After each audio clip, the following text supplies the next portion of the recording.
ಮಾತಾಡ್ಬೇಕತ್ತೆ, ಮಾತಾಡ್ಲೇಬೇಕು. ನೀವು ಮಾತಾಡಿದ್ರೇನೆ ಇಲ್ಲಿ ನಡೀತಿರೋ ಸಮಸ್ಯೆಗೆಲ್ಲ ಒಂದು ಪರಿಹಾರ ಅಂತ ಸಿಗೋದು.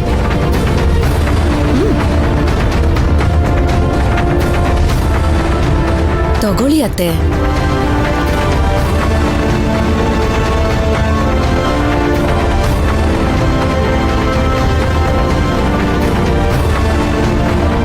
ಅವ್ರು ಮತ್ತೆ ಫೋನ್ ಮೇಲೆ ಫೋನ್ ಮಾಡ್ತಾನೆ ಇದ್ದಾರೆ.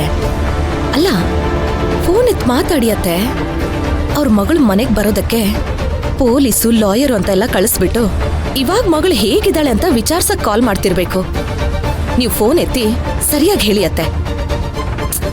ತಗೊಳ್ಳಿ ಅತ್ತೆ. ಇರಿ. ಅವ ಮೈನಾ, ಹೆಂಗಿದ್ಯವ? ನಿಮ್ಮಪ್ಪ ಏನು ಎಷ್ಟು ಕಿತ್ತ ಫೋನ್ ಮಾಡಿದ್ರು, ಇದ್ಯಾಕೆ ಫೋನ್ ಎತ್ತಲಿಲ್ಲ ನೀನು? ಓ, ಕೆಲ್ಸದಾಗಿದ್ದ? ಸರಿ ಸರಿ, ಈಗಲೂ ಕೆಲ್ಸದಾಗಿದ್ರೆ ಹೇಳು, ನಾನು ಆಮ್ಯಾಗ ಮಾತಾಡ್ತೀನಿ.